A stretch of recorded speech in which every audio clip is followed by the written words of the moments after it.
Russia has unleashed a massive all-night attack on Ukraine using more than 550 drones and missiles to hit Kyiv and other cities across the country. Residents were forced to take shelter for 7 hours as air defences failed to intercept the ballistic missiles that hit both railway infrastructure and residential buildings. Ukraine says it was the single biggest air attack of the war so far.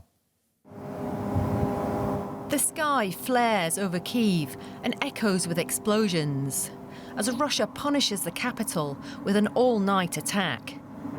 And Ukraine's air defences try to fight back. Witnesses on the ground said it felt like there would be no end to the assault, with drones and missiles targeting all districts. It's strange. I can't believe it. You look at all of this, but your eyes don't see anything. Your mind can't believe that this is happening right now.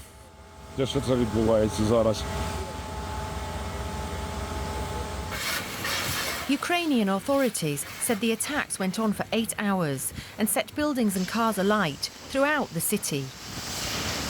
Railway infrastructure was destroyed and falling drone debris set a hospital on fire. People working at this warehouse said they didn't understand why it had been targeted. Just a simple civilian business. No military personnel at all. Nothing. Just nothing. What were they aiming at? It's not clear. It's not clear at all.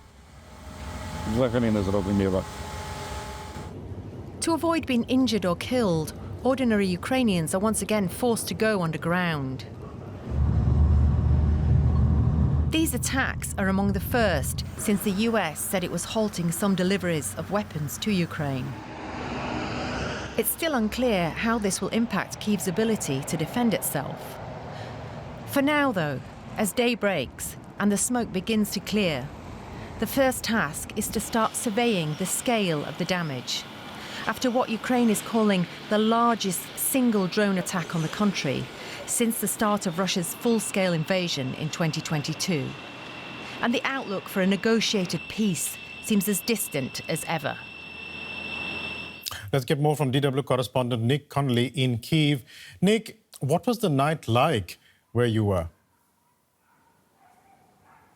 It was very, very long. Normally these attacks kind of are over in a matter of hours, but as you already mentioned there, it was basically from curfew from midnight to basically morning. That was the extent of it. Every time it seemed like it was over, there would be new waves of these drones, Shahed drones coming in, which are now faster and fly higher, making them harder to shoot down than was the case just a couple of months ago.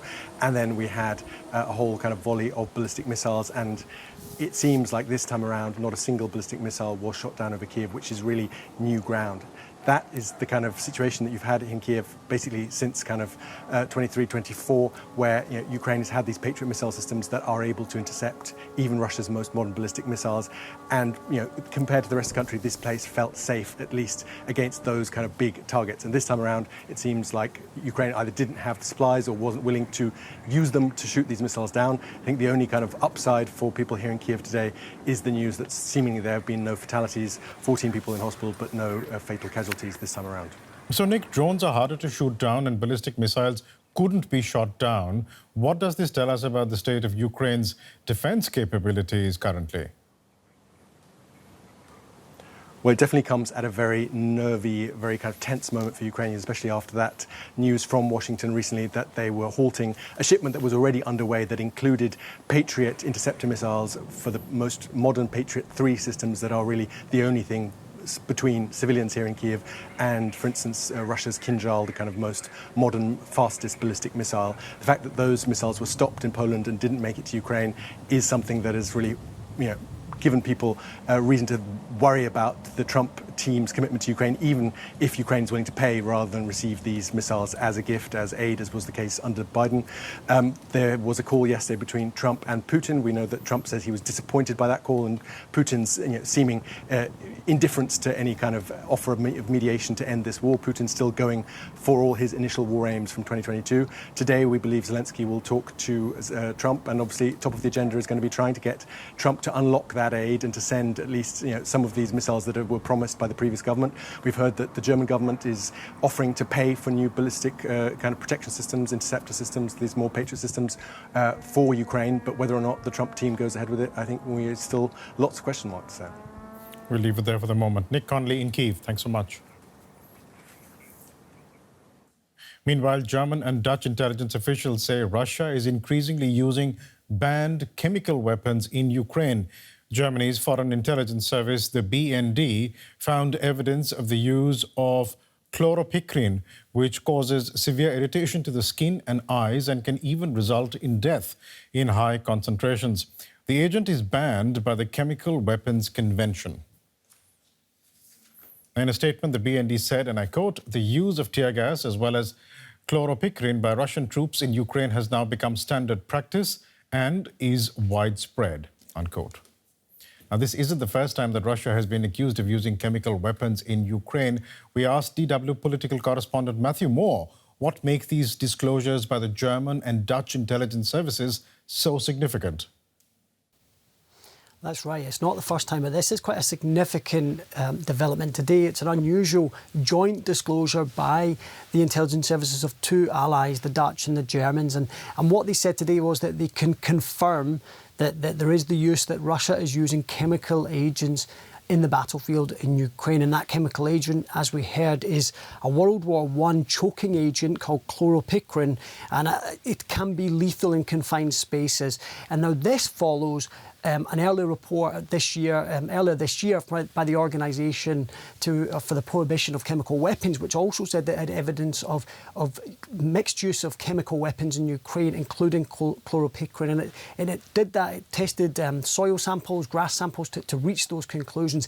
We don't know exactly what the Dutch and German intelligence services are basing their findings on, but what they did say was that they were that there was widespread systemic use of chemical weapons in Ukraine, and that the threat emanating from Russian sanction, this was organised by the Russian government, they said, through chemical weapons was increasing.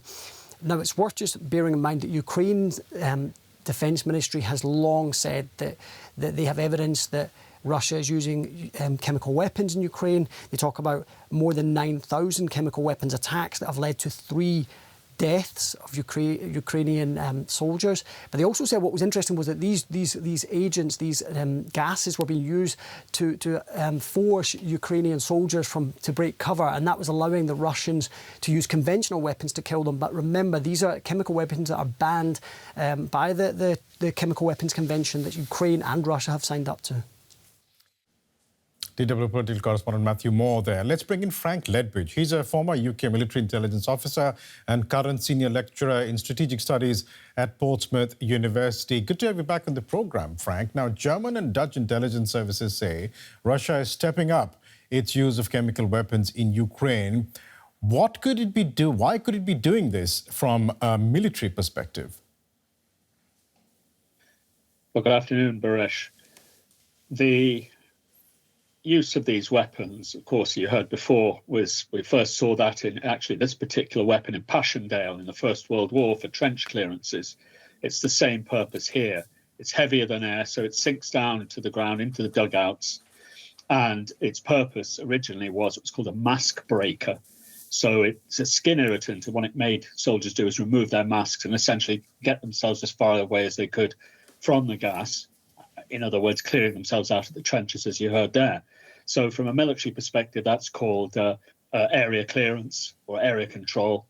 And that way the Russians are in a better position tactically to take trenches. But of course, this is chemical warfare. It's illegal and has been it has been for a lot longer, actually, in the First World War, but certainly as a convention for over 100 years. And at the same time, Russia is also intensifying its attacks from the air. Ukraine says last night was the single biggest air attack of the war. What's the Russian strategy here, and is it working? It's difficult to be precise on that without knowing the targets, and thankfully we won't know the targets. Those are secret and should remain so. However, what's clear from what we do know is that there is very much a strategic element to this in the traditional air power sense, which effectively means they're looking to damage the civilian will to fight. So this attack last night on Kyiv, horrific as it was, was intended to do exactly what it achieved, which was get people underground and getting them to think, I hope this is over and never happens again. And the idea is to break morale. The problem with that particular approach, by the way, is the history showed us that that approach does not work, and it has the tendency not to break people's morale.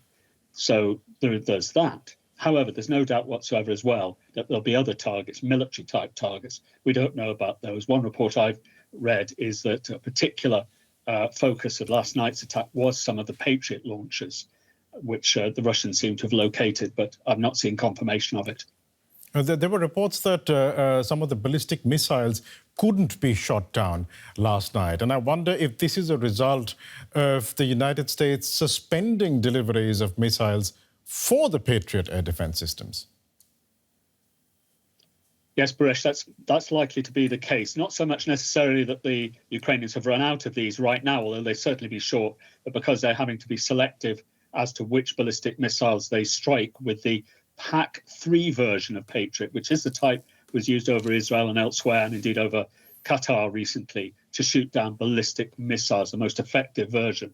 And it may well be that the Ukrainians either are conserving their supplies of that, very limited though they'll be, or indeed have run out, although I doubt that. But there's no question at all that the situation isn't ideal. And of course, that's coupled with an increase of production, especially for the Geran 2 drones, which, as you heard on the report, much more effective. They're what we used to call the Shahids, the Iranian motor-driven drones, but Russia's making them now in far greater numbers.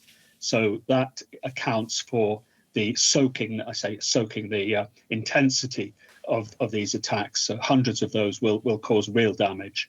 So Russia is using chemical weapons to clear trenches and trying to use missiles and drones to break the will of the civilian population. Where does that leave things on the front line? I mean, what kind of military position is Ukraine in at the moment? If you look at overall the situation, well, the answer tactically on the ground is that every day Ukraine is giving ground pretty much all along the front, although there are some successful counterattacks. And in that, it's very much like the defensive phases of the First World War. However, Russian numbers are beginning to tell across the front. And what Russia has is the operational initiative. In other words, it can select what areas to prioritize and attack, presenting dilemmas for Ukrainian commanders as to where to place their reserves and so forth. So there's extreme pressure along the front. I don't think there's any sign yet that the Ukrainians are breaking, but they are under severe pressure all along that 1,000-mile front line.